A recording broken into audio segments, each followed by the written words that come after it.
Before I talk about, briefly, before I talk about the Clean Water Act that wants to amend navigable out of the Clean Water Act, I just want to give you a little background.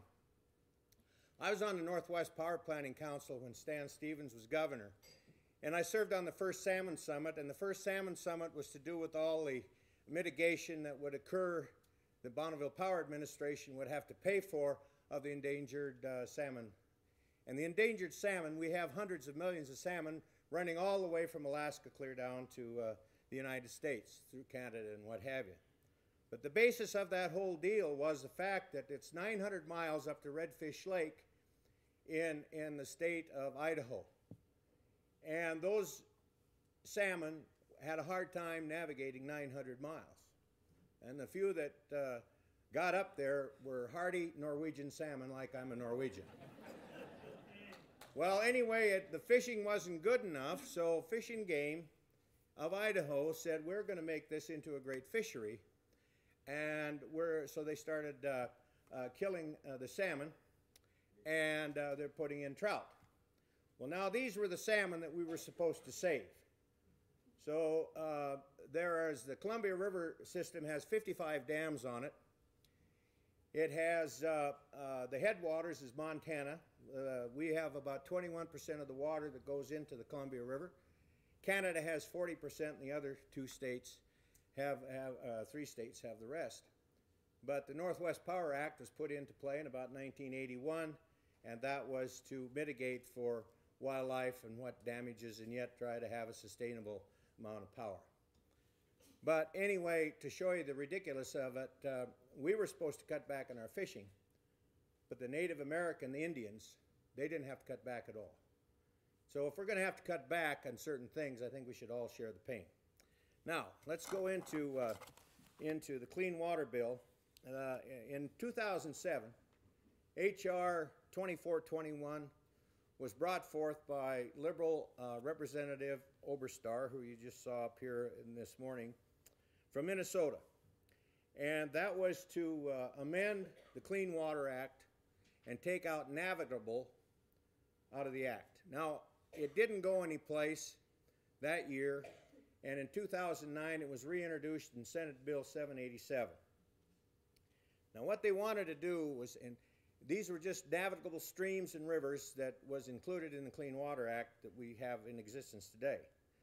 But here's what they wanted to add to it. Waters of the United States. The term waters of the United States means all waters, subject to the ebb and flow of the tide, the territorial seas, and all interstate, intrastate waters, their tributaries. Now, this is what it includes. Lakes, rivers, streams, including intermittent streams, mudflats, sandflats, wetlands, sloughs, prairie potholes, wet meadows, playa lakes, natural ponds, and all impoundments of the foregoing to the fullest extent that these waters or activities affecting these waters are subject to the legislative power of Congress under the Constitution. Now, the only thing that they didn't put in there was a bull on your ranch pissing on the ground, but it's inferred. I call this the goodbye clause, goodbye to private property rights. Now, there are, at the present time, last I knew, there were about 24 United States senators, and 2009 bill is by Feingold, Senator Feingold from Wisconsin, that are featuring and promoting this.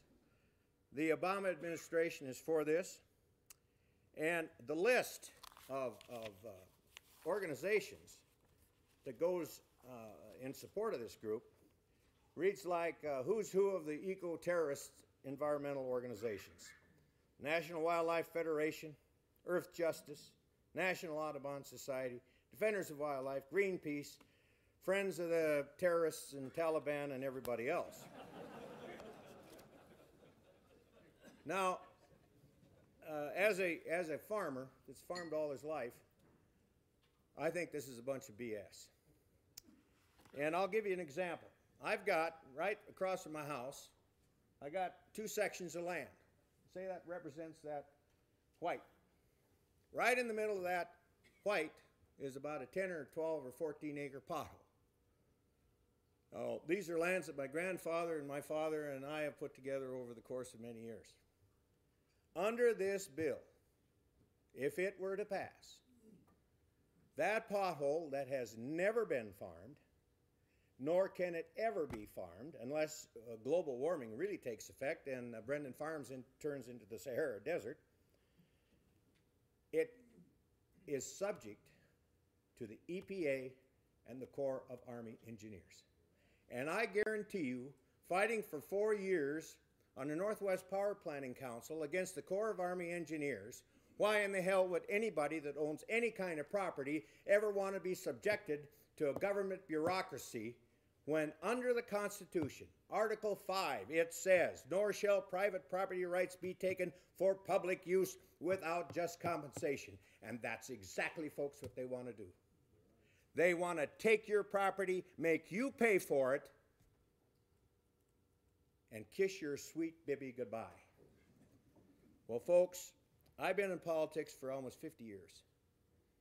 And I wrote a letter to Governor Martz one time. It was on something about grain, I forget what it was, but the ending sentence was, "Dear Governor, I fought 4 things in my life. I fought government. I've fought the grain cartels. I fought the railroads, and I fought drought. And the only success that I can say I ever had in these 4 areas was fighting drought. But I ain't gonna quit. And I tell you what, you folks better not quit either. And when people want to come on your land to hunt and fish, you ask them, do you support this group that wants your private property rights? And they say, well, it's our right, it's the game, it's the state's animals, it's et cetera, et cetera, et cetera. I said, okay, if you can come on my property, I'm going to come into your house. I'll come into your bedroom. Oh, you can't do that, that's mine.